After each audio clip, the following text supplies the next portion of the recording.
Okay, being a single man, have to really be in tune to who you are and what you need in a woman. The scriptures have a very detailed education on women. There's a lot of guys, let's just be honest, a lot of guys just don't understand women to the degree that they would feel like we need to understand them to better connect. And some guys, they're just a little better with it than others. Me, I just, I've been around a lot of men majority of my life, so I have more of a man-like behavior, lifestyle. I deal with women as a man would, okay? That's just what it is. But, I get into the scriptures, and then the scriptures actually backs me up on that. And I'm like, oh, man, I was actually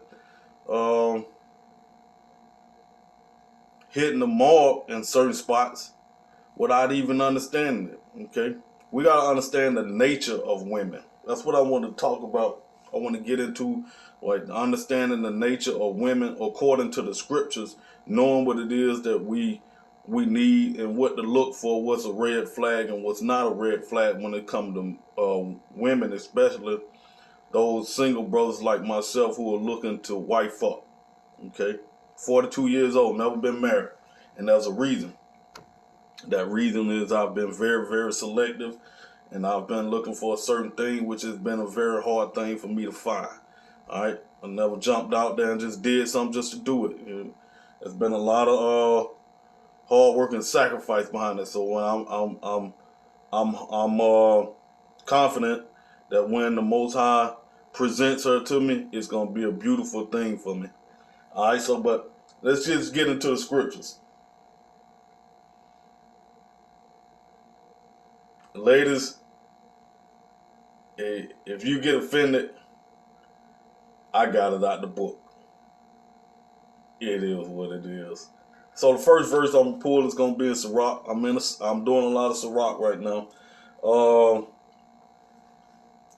Sirach, chapter 24, verse 19 says, "All wickedness is but little to the wickedness of a woman. Let the portion of a sinner fall upon her." Everything wicked in this world is but a small thing compared to the wickedness that women bring forth.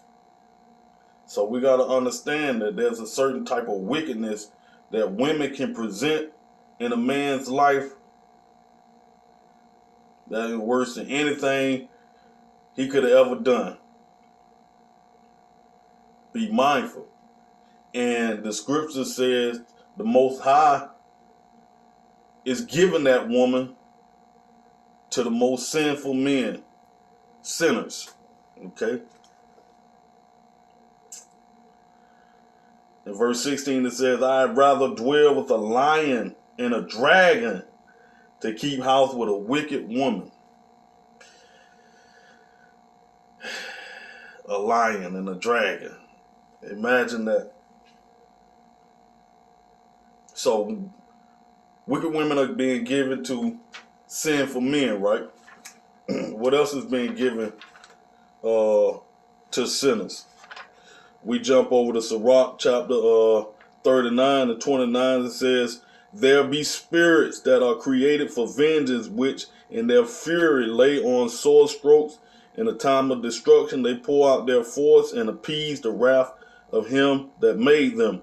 Fire and hail and famine and death, all these things were created for vengeance. Teeth of wild beasts and scorpions and serpents and the sword, punishing the wicked to destruction. They shall rejoice in his commandment, and they shall be ready upon earth. When need is and when their time is come, they shall not transgress his word."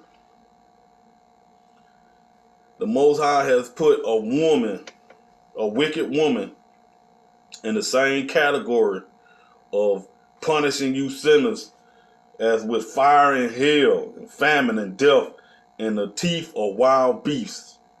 All right? So, look at your life. Look at your wife. If you got a wicked woman, then the Most High deem you a sinner. And I know I've had my days, so that was most definitely happy I waited on that. So I wouldn't be in a lifelong partnership with some wicked woman. I'm all praise to the Most High. I dodged that bullet.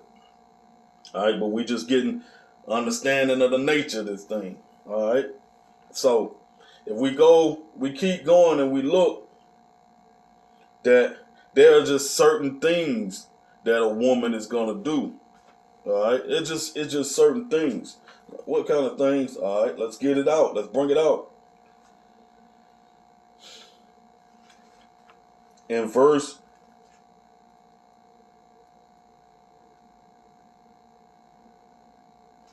14.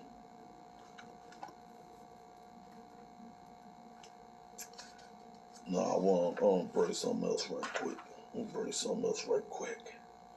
Because we need this right here. Yeah, that's what I want. Better is the churlishness of a man than a courteous woman. A woman, I say, which bringeth shame and reproach. We ain't not supposed to be hanging out with women. It's better to be around a rough, tough man than a courteous woman. Why? Because that woman brings shame and reproach. What kind of shame and reproach? Because there's only certain wickedness that can come from a woman. Okay? First of all, she held on the father. Because fathers, it says in 42 verse 9, the father waketh for the daughter when no man know it. He up early about his young daughter, and to care for her, take her away his sleep. Can't sleep because of his daughter. All right. When she is young, let she pass away the flower of age. She don't get a man in time, and she always in his house. All right. He might have to take care of her all his life if she don't get a man in time. And being married, lest she should be hated. In her virginity, lest she should be defiled and gotten with child in her father's house. And then she done ran off and had a baby while she's staying in my house. And now I got her and this child in my house. Man losing all kind of sleep day and night because he don't know what she's going to do, how she's going to move, the kind of reproach and shame that it can bring on him in his name. Okay? This is what the scriptures say tonight. This is not my opinion. I'm only reading from Sirach chapter 42. Here's, in verse 11 it says, keep a sure watch over a shameless daughter, lest she make thee a laughingstock to thine enemies, and a byword in the city, and a reproach among the people, and make thee ashamed before the multitude. Every time he pop out, oh man, that peaches daddy right there. See, a lot of people don't realize that shame and that byword in the city before the multitude was the reason why the Most High visited Joseph and told him, don't be afraid to take Mary. Joseph wouldn't have been ridiculed because he got Mary pregnant while she in her daddy's house. Her daddy would have been the one that have been ridiculed. He'd have had to send Mary off to another city to get that shame off his back. He ain't trying to see that day in and day out. He got this man, and then Joseph he might run. You dig what I'm saying? It's a whole fiasco. It's a whole fiasco. But the Most High saying to happen, don't be afraid. Go and take her as your wife. So Joseph took her and bring him home to, what I'm saying, his situation. Keep the whole everybody face card good. Because they had a different method of looking at things in that day. Women couldn't be staying home with their dad and bringing babies home. it's accepted today. Everybody, chicks be in high school, bring home mom and daddy, whatever. Some of them ain't got daddies in the house no more. It's just everything just out of whack now. But back then, in that day, you couldn't do that. It brought shame. All right, so we move on because this verse right here, this chapter is heavy. Chapter 42 heavy on speaking on women. All right. For from garments cometh moth, and from women wickedness. That's what the scripture says. It says wickedness comes from women. Whew. All right, so fellas, so you got to understand these things, trying to hang out with all these women. It's better to be around some rough, tough men than even a courteous woman. That's what the scripture said, all right? All right, so we've learned that wickedness coming from women is better for men to be around other men, rough and tough men, and be around even the kindest, courteous woman. For his nature, of course. It's just better. And we also know that there's a certain reproach and shame that only a woman can bring, like having children in her dad's house. Okay, to have that type of woman, a man trying to marry the type of woman that had those children from such a young age before she was even left home in her own place. There's a certain amount of shame that can come from that. Nowadays it's celebrated when you have young single women. They just stepping up, going to the plate. And I'm not taking nothing away from the hard work and dedication that they've had to endure, and because in today's time it's a different situation. So there's a lot of hard work and sacrifice that a young woman would have to make for her life in order to provide for those children. Because not many men are hanging around in these situations, and sometimes men that just don't even have it together at that moment, and they're not faced with the task. Then you got some guys, they take it head on, and then they go and make sure that her and the child are going to be good. You got all different types of situations. So I'm not ostracizing nobody. I'm only talking about with the scriptures, and you got to think about the scriptures. It was painted in a different time period. All right, so it's not conducive to everything that's going on today in that sense, but it does not change the situation at all. All right. The reality of the situation is you're still having a child out of wedlock, still having a child way too early before you were married, before you had your situation together, all right, which is all unwise, which is all sin, which is all situations that we are warned against according to the scriptures, okay? We got to look at, we on the topic. We got to look at what happens when a situation with a woman like that goes to its highest, goes all the way left, just all the way left. She had a kid early, may have been forced into a life of marriage with this man, might have decided to marry them. They get married. Now she was felt like she was out there too young. She ain't lived life. She run off. She don't want to be married no more. Divorce the nigga. See, this is the reproach and the shame that a father can have. The wickedness that only a woman can bring about.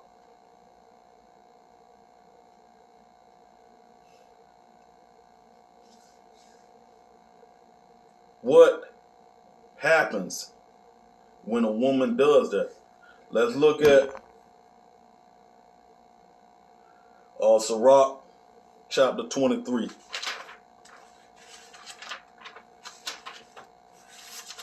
Y'all bear with me. I know it's getting a little long here, but I want to bring this, I want to put this in there too, because it's important. You know, if you're going to talk about the topic and get into what the scriptures say and really understand what's good and what isn't good according to the scriptures, then you got to hear it.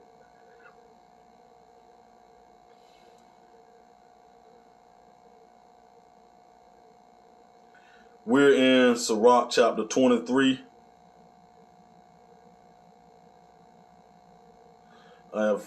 First it starts talking about whoremongers, all right? Verse 17. And then, but it gets into the women specifically when you go to verse 22. Thus shall it go also with the wife that leaveth her husband and bringeth in an heir by another. We're talking about divorcees. If that man is still alive, a woman is legally, well, spiritually bound to that man as his wife. The law says one thing, but according to the scriptures, spiritually, that man is still alive. You are bound to that man until he dies.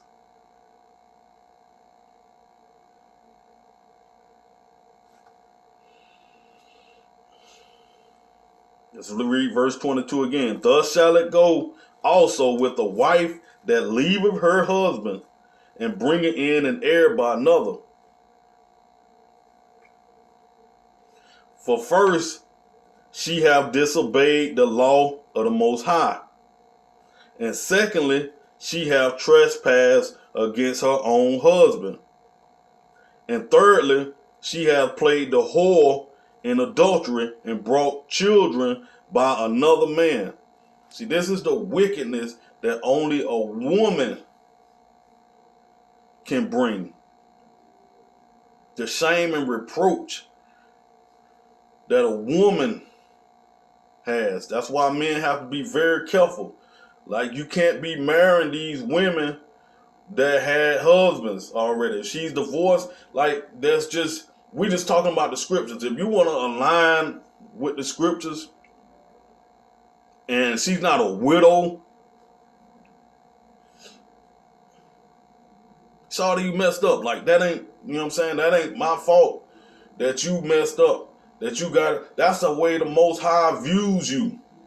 That's the way the Most High views that situation. All right, the man might have been violent and abusive. He might want work. Whatever the situation is, I don't got anything to do with that. Obviously, you chose, you bought into whatever it was. It might have turned that way later on. Sorry life happened for you that way. I'm sorry. But the scriptures is saying what the scriptures is going to say. All right. And it puts that type of person in a category. It makes you out to be a person that cannot move on. If you choose to do so, and you go and get another man and have a child by that person, you've transgressed the law of the Most High, and you've disobeyed transgressed your husband. The exact word that's used here is trespass. So you done sinned against the Most High and that man.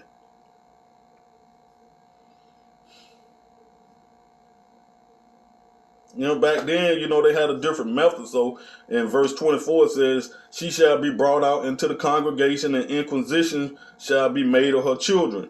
Her children shall not take root, and her branches shall bring forth no fruit. She shall leave her memory to be cursed, and her reproach shall not be blotted out.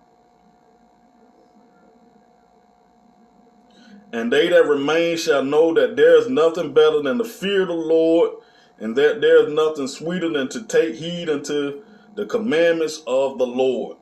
I'm talking about embarrassing you, shaming you, ostracizing you, blotting your name out. Your children don't have no legitimacy. They not taking root because of your actions. That's a very hard thing to do, Miss Lady. It's a very hard life to have lived, you know. But this is not me. I'm just only bringing out the scriptures, and then I'm also going to warn men about saddling themselves with these type of situation, because it's frowned upon by the Most High. You want your house to stand, you want your house to be in good rapport with the Most High, then you bypass a woman with those type of issues. You start fresh, start clean. Some women, they out here, they've been having sex, and that sin is sins that they have to pay for. We all have. We all will have to pay for those types of things. But if she was on her own and she didn't live at her mama's house, and she had a child, but she was never married to the man, that's a whole different type of situation than this woman, being at a mom and daddy house. She ain't even got out of school yet, or she ain't ever stood on her own 2 feet, and she got a baby. That's a different type of situation. Now you're dealing with a different type of individual. It's a different type of individual that has been divorced and that move on from that divorce, and then go and have another child by another man. These are different types of individuals. One situation can be salvaged. She didn't get pregnant while she was at home with mom and daddy. She might be alright. You might still have a successful marriage with this woman. She dated somebody for a while. It didn't get to the marriage point because they wasn't ready. They didn't want to. She didn't see something there. She didn't go forward with that. So she didn't scar herself with that marriage. We got to understand these things. We got to understand the way the scriptures presents these types of situations. All right, I know it's kind of long, but there's a lot of good information here, a lot of meat. You dig what I'm saying? So get in it, dive in it deep. If you got to watch it in sections, watch it in sections. But please just get it in you. All praise to the Most High for it. Y'all have a great, blessed day.